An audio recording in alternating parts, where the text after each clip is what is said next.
అదే ఆశ్చర్యంగా ఉంది. ప్రజలు క్లియర్గా తీర్పిచ్చారు. జగన్మోహన్ రెడ్డి గారిలో ఏం కోరుకోవట్లేదో, ఏది తప్పుపట్టారో మొన్న ఎలక్షన్ రిజల్ట్లోనే తెలిసింది.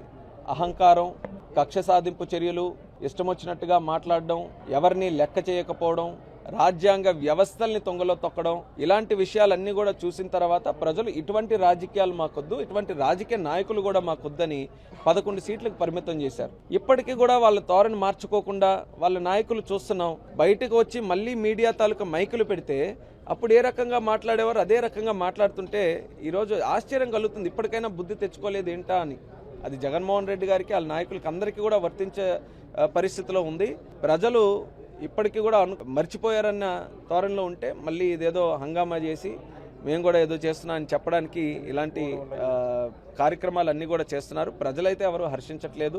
ఇప్పటికీ కూడా చూస్తే వాళ్ళ పోరాటం దేనికోసం పోరాటం, వాళ్ళ నాయకుడికి ప్రతిపక్ష హోదా రాలేదంటే దానికి పోరాటం.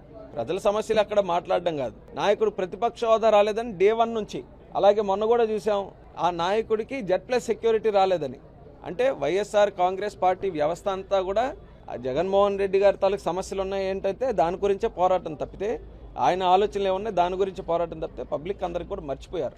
ఆయన జగన్ ఏదైనా చెప్తే దాని పరంగా ఏదైనా మాట్లాడడం, ఆయనకి ఏదైనా ఇబ్బంది వస్తే వీళ్ళందరి వ్యవస్థను వాడుకోవడం వాళ్ళకు ఒక అలవాటుగా మారింది. అదే మనం చూస్తున్నాం. ఇప్పుడున్న పరిస్థితుల్లో ప్రజలు కూటమి ప్రభుత్వాన్ని హర్షిస్తున్నారు. కూటమి ప్రభుత్వం చేస్తున్నటువంటి కార్యక్రమాలకి సహకారం అందిస్తున్నారు.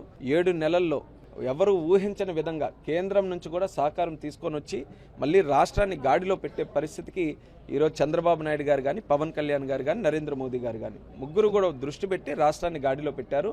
ఇప్పుడు వైఎస్ఆర్ కాంగ్రెస్ పార్టీ జగన్మోహన్ రెడ్డి తాలూకా ఆలోచన ఏంటంటే రాష్ట్రం అభివృద్ధి చెందుతుంది, మళ్ళీ కూటమికి మంచి పేరు వస్తుంది, దాన్ని ఎలా చెడగొట్టాలి, law and order situation create చేస్తే వీళ్ళు ఏదో పెట్టుబడులు తీసుకొని రావడానికి అందరికీ పిలుస్తున్నారు కదా, వాళ్ళకి రాకుండా భయపెట్టదాం, ఉద్యోగాలు ఎవరికి రానివ్వకుండా చేద్దాం. ఇది జగన్మోహన్ రెడ్డి గారి తాలూకు ఆలోచన. అది ఎట్టి పరిస్థితుల్లో సక్సెస్ అవ్వనివ్వం. మొన్న ఎన్నికలు కోడ్ పెట్టుకొని కూడా ఏ రకంగా దాన్ని ఉల్లంఘిస్తూ చేశారో ఇవన్నీ కూడా చూస్తున్నాం.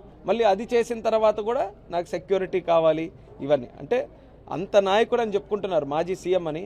రాజ్యాంగం తెలియాలి కదా, ఎన్నికల కోడ్ ఎలా వర్తిస్తుందో తెలియాలి కదా, ఎలా ప్రవర్తించాలో తెలియాలి కదా. ఇవన్నీ కూడా తెలియకుండా ఇండివిజువల్గా రాజకీయాలు చేస్తామనంటే ఆ రోజులు చెల్లిపోయినాయి. ప్రజలు కూడా ఈరోజు అలాంటి వాటికి స్వస్తి పలుకుతూ తీర్పిచ్చారు. ఎప్పటికైనా సరే వాళ్ళ ఆలోచన తీరు మారాలని కోరుకుంటున్నారు.